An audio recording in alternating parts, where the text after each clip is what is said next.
Assalamualaikum warahmatullahi wabarakatuh. Perkenalkan, saya Dayu Megawardhani dengan NIM 010119110073, Prodi Manajemen Semester 5 Universitas Nasional Pasim. Di sini saya akan membuat video mengenai analisa kasus pada artikel CNN Indonesia dengan judul Mengurai Masalah Harga Telur yang Sempat Picu Peternak Marah. Video ini saya buat untuk ujian akhir semester saya pada mata kuliah Manajemen Pemasaran dengan dosen pengampu Ibu Wala Erpurini, SEMM. Pada kasus tersebut dapat saya simpulkan bahwa harga telur di pasaran semakin melorot harganya, di mana harga kisaran 22.000 per kilogram jauh dari harga kisaran harga normal yaitu 27.000 hingga 28.000 per kilogram di daerah Jabodetabek. Menurut Ketua Asosiasi Peternakan Indonesia menyampaikan bahwa penurunan harga telur ini diakibatkan karena berkurangnya serapan telur di daerah Jabodetabek dan Bandung, karena daerah Jabodetabek dan Bandung ini salah satu serapan terbesar bagi telur di Indonesia. Selain itu juga, penurunan terjadi akibat imbas pembatasan sosial atau PPKM yang dilakukan pemerintah guna menekan penyebaran COVID-19 atau Corona di Indonesia. Kondisi ini mengakibatkan penumpukan telur di gudang para peternak. Karena stok menumpuk ini, otomatis para peternak berusaha menjual harga telur dengan harga murah supaya stok telur di gudang cepat terjual atau menipis. Di tengah penurunan harga telur, para peternak juga mengalami atau menghadapi kenaikan harga pakan ayam dari harga 250.000 menjadi 500.000.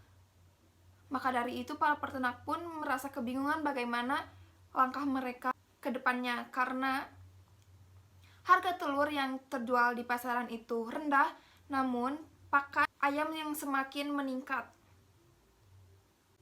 Dari kasus tersebut dapat saya selesaikan atau penyelesaian kasus menurut jurnal atau buku yang saya baca. Para peternak dapat menstabilkan telur dan ayam dengan cara melakukan pengaturan keseimbangan supply dan demand melalui penyelesaian final stock sesuai dengan penerapan Kementan nomor 30/1035 tahun 2017, di mana pelaku usaha integrasi hanya bisa melakukan budidaya 2% dan 98%-nya dilakukan oleh peternak rakyat atau para peternak yang betul tidak memiliki usaha, sehingga para pelaku usaha bisa membeli di peternak rakyat tersebut. Dengan cara tersebut, stok telur akan terjual karena para pelaku usaha membeli telur di peternak rakyat tersebut. Dan dengan cara tersebut, tidak terjadi oversupply setelah dilakukannya pendataan dan perhitungan mengenai pasokan dan kebutuhan. Selanjutnya pada materi perdagangan eceran juga, di mana perdagangan eceran ini sangat mempengaruhi atau berperan penting dalam memasarkan telur.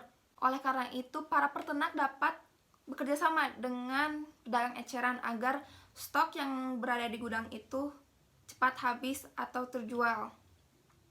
Pada materi pedagang eceran pun ada materi mengenai pergudangan atau logistik. Mungkin di sini para peternak tidak bisa melakukan pembatasan terhadap ayam untuk tidak menghasilkan telur. Maka dari itu, para peternak harus menyiapkan gudang yang baik agar telur-telur tidak busuk. Selanjutnya kita bisa melakukan analisa SWOT, di mana untuk kekuatan para peternak itu yang pertama bisa mengembangkan unit pengolahan pakan. Dari kasus tersebut atau kasus yang tadi saya sampaikan bahwa peternak mengalami kenaikan harga pakan dari 250.000 menjadi 500.000. Mungkin dengan cara membuka unit pengolahan pakan, para peternak bisa lebih mendapatkan harga yang murah karena diproduksi sendiri dan untuk usaha sendiri. Selanjutnya tentunya menjalin hubungan dengan konsumen potensial, karena dimanapun permintaan itu sangat penting. Maka dari itu penting menjalin hubungan dengan konsumen potensial. Selanjutnya weakness, di mana para peternak harus beroperasi seefisien mungkin hingga dapat mengikuti harga yang berlaku. Bagaimanapun pengusaha harus mengikuti harga pasar. Maka dari itu, para peternak harus melakukan atau beroperasi seefisien mungkin agar tidak terjadi penumpukan stok telur di gudang.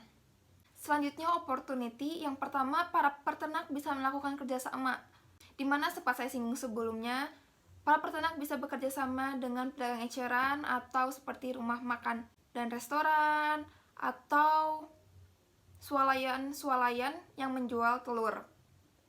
Selanjutnya, membuka usaha pengolahan telur. Karena pada zaman sekarang itu banyak masyarakat yang membeli makanan secara online, pengusaha telur bisa melakukan kerjasama atau membuka usaha seperti mengolah makanan telur dan dijual secara online. Selanjutnya ada threat atau ancaman. Seperti yang kasus tersebut, di mana supply dan demand tidak terpenuhi. Jadi sebisa mungkin para peternak memahami kembali bagaimana beroperasi atau melakukan usaha telur ini sehingga supply dan demand ini terpenuhi. Selanjutnya, penyelesaian kasus menurut saya. Yang pertama, di mana pemerintah bisa melakukan serapan telur. Di mana di era pandemi ini pemerintah banyak melakukan bantuan sosial atau bansos. Pemerintah bisa mengikut sertakan atau melakukan serapan telur pada bansos sehingga para peternak dapat melakukan stok untuk bansos tersebut. Sehingga stok yang di gudang pun bisa menurun. Selanjutnya yang kedua, para peternak bisa melakukan kerjasama atau kemitraan dengan stakeholder, di mana dengan kerjasama ini peternak bisa menjaga keseimbangan pasokan dan permintaan. Untuk kerjasama ini, para peternak bisa melakukan dengan UMKM atau pelaku usaha di sekitar gudang telur tersebut. Yang ketiga, salah satu cara menjaga stabilitas harga yaitu dengan mendirikan usaha pengolahan telur. Yang keempat, upaya yang perlu dilakukan oleh pemerintah, terutama dalam rangka pemberdayaan dan dukungan terhadap peternak adalah: pertama, dukungan regulasi, yang kedua, motivasi dan pembinaan sebagai pelaku usaha, dan ketiga, melakukan pengawasan terhadap harga telur. Dan yang kelima, penyelesaian kasus menurut saya yaitu di mana menyarankan pelaku usaha, khususnya para peternak ini, agar lebih berkonsentrasi dan memastikan pangsa usahanya tersebut sebelum memulai usaha dibandingkan dengan bagaimana cara teknik budidaya, karena dengan para peternak mengetahui bagaimana cara melakukan usaha atau memahami pangsa pasar, dengan stok sebanyak apapun para peternak bisa menjual telur tersebut dengan harga yang tidak merugikan para peternak tersebut. Maka dari itu, mengetahui bagaimana cara berbisnis bagi para peternak juga sangat penting. Khususnya di era globalisasi ini, pelaku usaha harus memahami pangsa pasar karena sangat cepat berubah. Maka dari itu, untuk para pelaku usaha khususnya peternak, mari belajar bersama-sama mengenai analisa pemasaran agar tidak terjadinya penumpukan. Dan tentunya untuk pemerintah bisa meninjau ulang mengenai edaran harga telur, sehingga para peternak tidak mengalami kerugian akibat peraturan harga telur ini yang sangat rendah. Mungkin cukup sekian yang bisa saya sampaikan, kurang lebihnya mohon maaf. Wassalamualaikum warahmatullahi wabarakatuh.